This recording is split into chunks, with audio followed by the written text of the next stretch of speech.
Faktanya yang pertama dulu Pak. Nah, anak jenazahnya sudah diotopsi. Oke. Ada kebingungan mereka, misalnya mereka tanya, Jenazah kami sudah dalam keadaan diotopsi.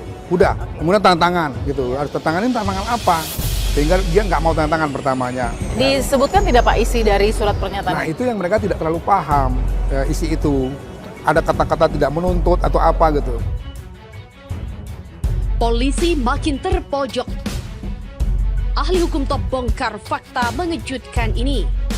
Investigasi wartawan ungkap semuanya. Dua sisi dunia ini kami torehkan dan ungkap kepada Anda melalui catatan hitam. Ahli hukum top bongkar fakta mengejutkan ini, na'udzubillah. Melansir genpi.co. Hasil otopsinya jelas bahwa itu karena peluru tajam. Ini semua tertembak atau bagaimana Pak? Iya, ditembak satu peluru ya di bagian-bagian tertentu di tubuhnya. Sama Pak Irwasum, ada Pak Kadipkum di situ. Kami tegaskan ya, Pak kasat mata, kita nggak bisa bantah lagi bahwa di sini ada pelanggaran SOP. Yang diperlukan sekarang adalah tindakan yang tegas dari pimpinan Polri kepada aparat itu. Kita nggak bisa berkelit-kelit lagi bahwa ini apa gitu ya, jelas ya ternyata. Itu jelas ada. Tetap saja ada ketentuan, ada konvensi anti torture yang mensyaratkan bahwa polisi atau penegak hukum tidak boleh melakukan penyiksaan. Katakan tidak Pak, dari keluarga korban kepada Komnas HAM sebagai yang memayungi begitu ya, apa proses yang dialami oleh keluarga?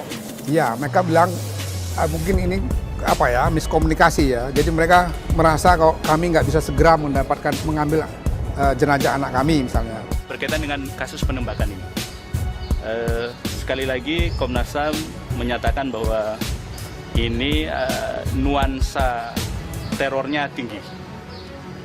Syiar ketakutannya ini bagi kita sangat prinsip. Di beberapa jam pasca peristiwa yang sampai pagi hari itu, kita coba kumpulkan data itu dari lapangan sama dari media. Kita dapat 6, yang kita bisa konfirmasi namanya ada 5. Yang satu kita agak lebih mendekat pada fakta, satu lagi kita dihubungi oleh keluarga korban. Ini sebenarnya nggak boleh terjadi. Ini kalau dalam konteks hak asasi manusia disebut inhuman degrading treatment, perlakuan merendahkan manusiawi. Jadi dan kita sudah menjadi negara pihak. Jadi ada satu konvensi namanya konvensi anti penyiksaan dan perlakuan kejam yang lain yang merendahkan martabat manusia. Nah, perlakuan kayak gini kategorinya adalah perlakuan yang merendahkan martabat manusia. Jadi siapapun dia, mau dia narapidana kayak, mau dia narapidana yang mencuri ayam atau yang lainnya, dia tetap manusia dan harus diperlakukan sesuai dengan hak asasi manusia. Itu keadaban kita. Indonesia sudah ratifikasi konvensi anti torture, anti penyiksaan. Menurut konvensi itu, ya, siapapun kamu, apapun yang kamu lakukan, kamu tidak boleh sedikit pun dijadikan subject of torture.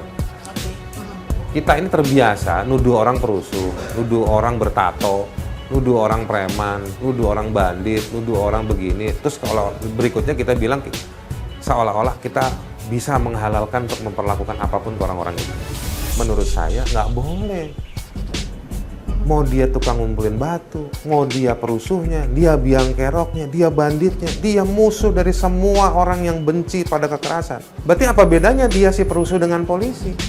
Sama-sama mukul, sama-sama melakukan kekerasan.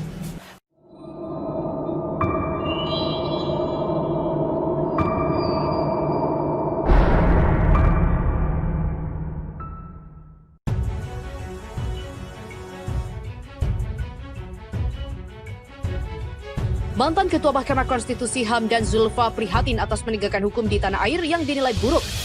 Sebab menurutnya, hukum di Indonesia menunjukkan rule by law bukan rule of law. Rule by law merupakan hukum yang digunakan untuk kepentingan kekuasaan, sedangkan rule of law adalah hukum untuk keadilan, hormati hak asasi manusia, dan perlakuan sama di depan hukum. Atas nama hukum, dengan mudah, nyawa manusia dihabisi. Atas nama hukum, siapapun yang berbeda harus ditangkap, dan atas nama hukum, keadilan dan perlakuan sama diabaikan. Nauzubillah. Begitulah tulis Hamdan melalui akun Twitternya pada Minggu 13 Desember. Dalam cuitannya, Hamdan menjelaskan watak negara hukum rule by law. Hukum tersebut digunakan untuk penjajah kolonial Belanda pada masa lalu melalui KUHP, Wetboek van Strafrecht. Hukum tersebut hanya ditegakkan secara ketat kepada kaum pribumi dan pejuang dan tidak untuk warga Belanda. Namun pasal-pasal KUHP saat ini dinilai masih peninggalan Belanda. Hamdan meminta agar hukum ditegaskan dengan wajah kemanusiaan yang sejati, yakni hukum yang ramah, tidak seram, adil, tidak memihak